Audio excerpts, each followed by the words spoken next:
मंत्री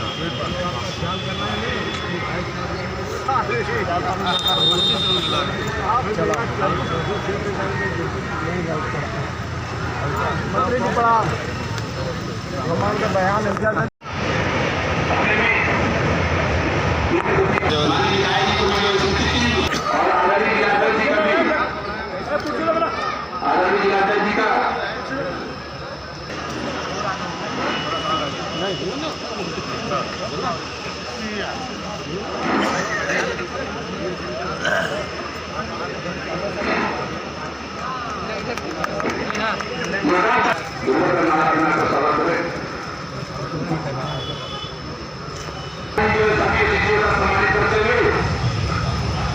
अच्छा बताइए तो कल फोन करा बताइए क्या डेट पर कल लिखी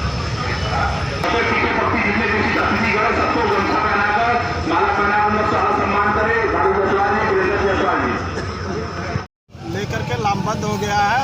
इसे असंवैधानिक और संघीय व्यवस्था का विरोधी करार दे।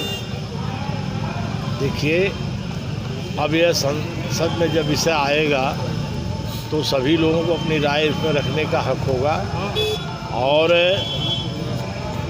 हमारी सरकार ने माननीय मोदी जी की अगुवाई में शुरू से बात की गई थी। अब यह बात अलग है कि दूसरों में यह साहस नहीं है।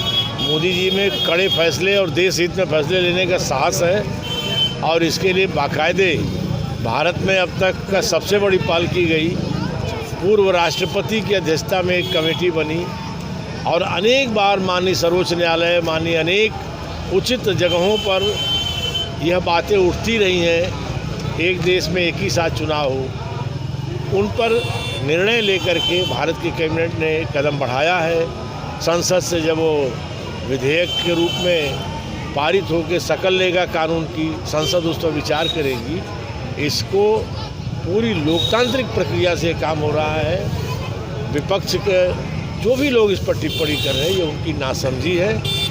मैं मीडिया के माध्यम से कहना चाहूँगा कि इसमें वह लोग भी अपना सदन में विचार करें और मंथन करें और मंथन के बाद इसका सहयोग करें। मंत्री जी, राज्यसभा के सभापति के खिलाफ अविश्वास प्रस्ताव लाने की तैयारी चल रही है। राज्यसभा के सभापति के विरुद्ध अविश्वास प्रस्ताव लाना यह बिल्कुल निरर्थक है, आधारहीन है और उसके पीछे कोई ठोस कारण नहीं है। केवल उनके प्रति अपनी खुन्नस निकालना है और सबको मालूम है कि अविश्वास प्रस्ताव पारित होने की सपने में भी गुंजाइश नहीं।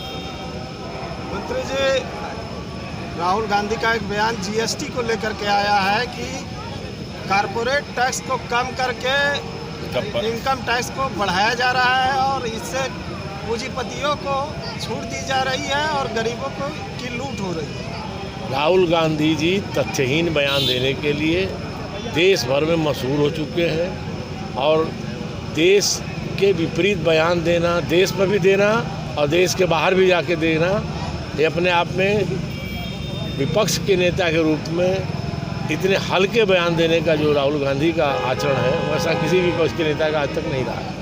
मंत्री जी, एक स्वामी प्रसाद मौर्य का बयान आया है कि भाजपा अगर हर मस्जिद में मंदिर खोजना शुरू करेगी तो हम हर मंदिर में मस्जिद बौद्ध मठ खोजना शुरू कर देंगे। अब स्वामी प्रसाद मौर्य पर हम लोग ज़्यादा टिप्पणी नहीं करते। मंत्री जी, नगर पंचायत का उपचुनाव है, इस चुनाव को कितनी चुनौती मानते हैं? पूरा सैयद राजा नगर भारतीय जनता पार्टी के प्रति उनकी सेवाओं, चाहे नगर पंचायत के रूप में यहाँ जो सेवाएं की गई, चाहे विधायक के रूप में जो यहाँ सेवा यहाँ के क्षेत्रीय विधायक सुशील जी ने किया, चाहे सांसद के रूप में हमने जो सेवाएं की, उन सब के साथ नगर पंचायत सब चीज़ का बहुत हृदय से उसको धन्यवाद देती है।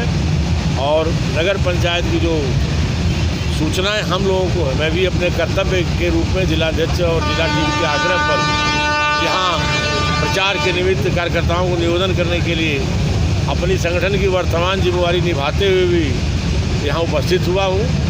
और पूरे नगर का इतना बड़ा स्वरूप, जगह जगह सबके संवाद फोन बता रहे हैं कि कोई चुनौती नहीं है।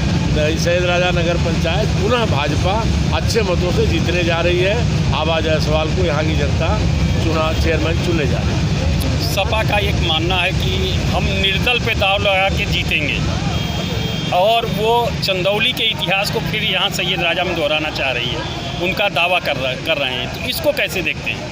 अब देखिए, सपा के दावे पर, वो एक पॉलिटिकल पार्टी है, दावा करने का उनको अधिकार है, लेकिन मैं जो दावा कर रहा हूँ कि श्रीमती आभा जायसवाल भारी मतों से चेयरमैन के उपचुनाव 17 तारीख को जीतेंगी कमल चिन्ह पर। सपा कांग्रेस में तलखी बढ़ गई है, इंडिया गठबंधन में इसका क्या असर पड़ेगा? अरे वो स्वार्थों का गठबंधन रहा है। अब लोगों को लग रहा है, इंडिया गठबंधन में भी कुछ समझदार नेता हैं, उन्हें लग रहा है कि भारत में हम लोगों ने बड़ा अजीबोगरीब विपक्ष का नेता बनाया है, धीरे धीरे उनकी समझ बढ़ रही है, तो उससे तलखी बढ़ेगी, ये उनका विषय है। देश की जनता मोदी जी के साथ आज महसूस कर रही है कि देश एक मजबूत हाथों में आगे बढ़ रहा है।